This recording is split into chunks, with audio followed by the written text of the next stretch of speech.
Halo kawan maritim, apa kabar? Semoga semua selalu sehat dan bersemangat ya kawan. Jumpa kembali di program Kabar Maritim yang tayang setiap Jumat pagi pukul 8.30. Kali ini kita akan membahas salah satu pelabuhan yang berada di kawasan regional 2 Pelabuhan Indonesia,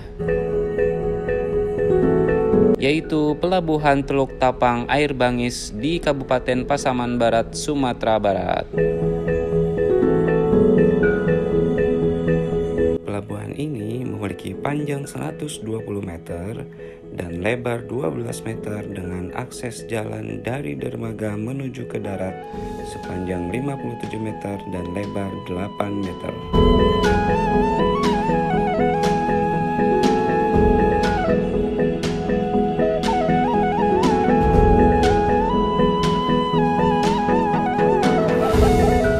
Pengapalan perdana dilakukan pada tanggal 12 April 2022, yakni ekspor biji besi ke Cina dengan kapasitas 50.000 ton sekali dalam sebulan.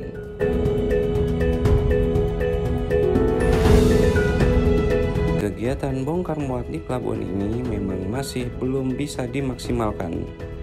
Hal ini karena kondisi akses jalan darat menuju dermaga Teluk Tapang Air Bangis yang masih belum selesai.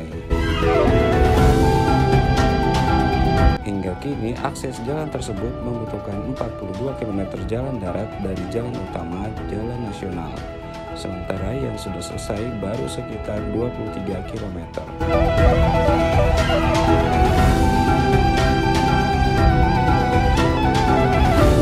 Tapi tahukah kamu kawan maritim, wilayah Air Bangis mulai muncul sekitar abad 17. Diberikan oleh seseorang dari rombongan kerajaan Indrapura yang berlayar untuk mencari daerah baru. Rombongan tersebut mendarat di suatu tempat dan menemukan sebatang pohon banggai di muara sungai. Maka setelah mereka menetap, daerah yang mereka temukan itu diberi nama Banggai. Kemudian mereka membuat perkampungan di muara sungai yang seiring waktu semakin berkembang. Ketika kampung-kampung itu telah berkembang, mereka membentuk pemerintahan untuk mengatur tata kehidupan masyarakat. Daerah perkampungan itulah yang kemudian dinamakan Air Banggai, yang artinya muara sungai yang di pinggirnya tumbuh batang pohon banggai. Dinamakan begitu karena di kawasan tersebut gelombang lautnya tinggi dan berhadapan langsung dengan Samudra Hindia.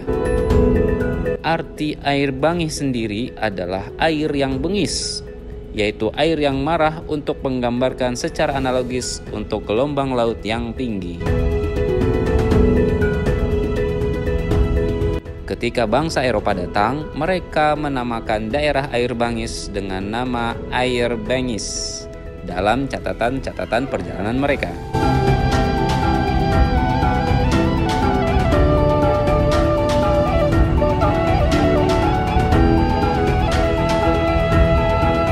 Nagari Air Bangis merupakan reinkarnasi Kerajaan Indrapura.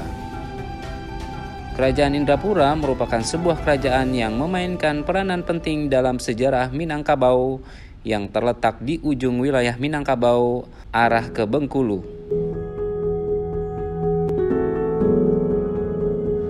Pusat Air Bangis pada masa pemerintahan kolonial Belanda berada di muara sungai. Menurut sebuah keterangan, tempat yang teramai saat itu adalah di muara sungai tersebut, di mana orang-orang melancarkan lalu lintas perdagangan hasil hutan ke Tiku, Pariaman, dan Padang.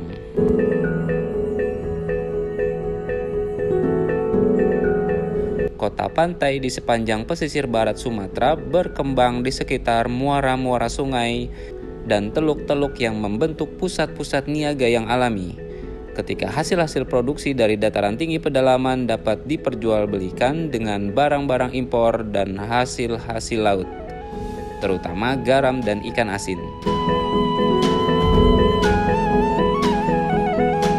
Sejak terbentuk, air Bangis berkembang menjadi pusat perdagangan. Sebelum kedatangan orang-orang Eropa, pelabuhan air Bangis sudah dikunjungi pelaut-pelaut dari Arab, Cina, dan Gujarat.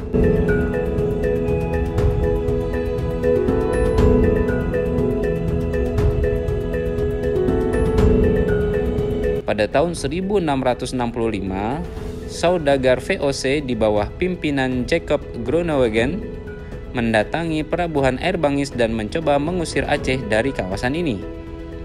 Namun usahanya masih gagal.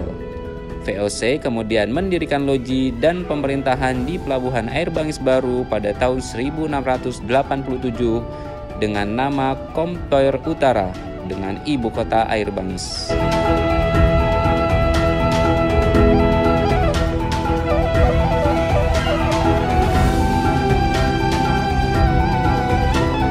Kehadiran VOC di pelabuhan air Bangis yakni mengincar lada dan emas dari daerah hinterland kawasan tersebut. Dan VOC juga menerapkan sistem perdagangan yang sifatnya monopolistis. Lada dan emas merupakan dua komoditas perdagangan utama daerah ini yang betul-betul diawasi ketat oleh VOC.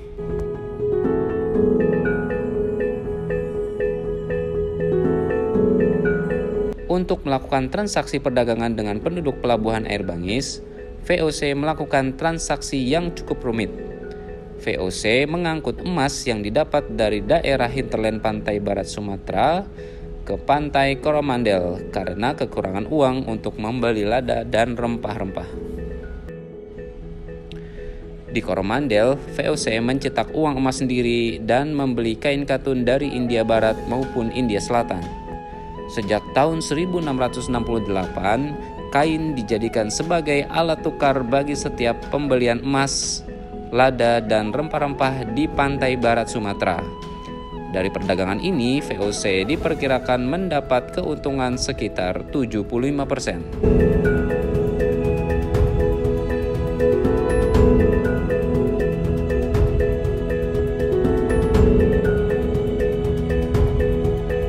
Potensi Bahari Nagari air Bangis semakin meningkat pada tahun 1977. Pada masa itu diperoleh potensi tangkapan ikan sebesar 3.500 ton ikan laut segar per tahun, 6 kali lipat dari produksinya pada tahun 1952. Jumlah itu belum termasuk produksi ikan kering yang mencapai 507 ton per tahunnya.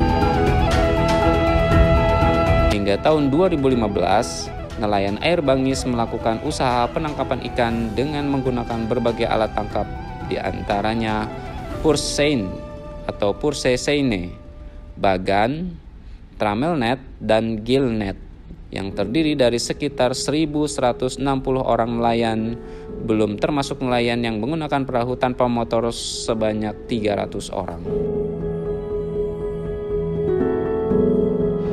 Nah, kawan maritim, sampai sini dulu ya edisi kali ini.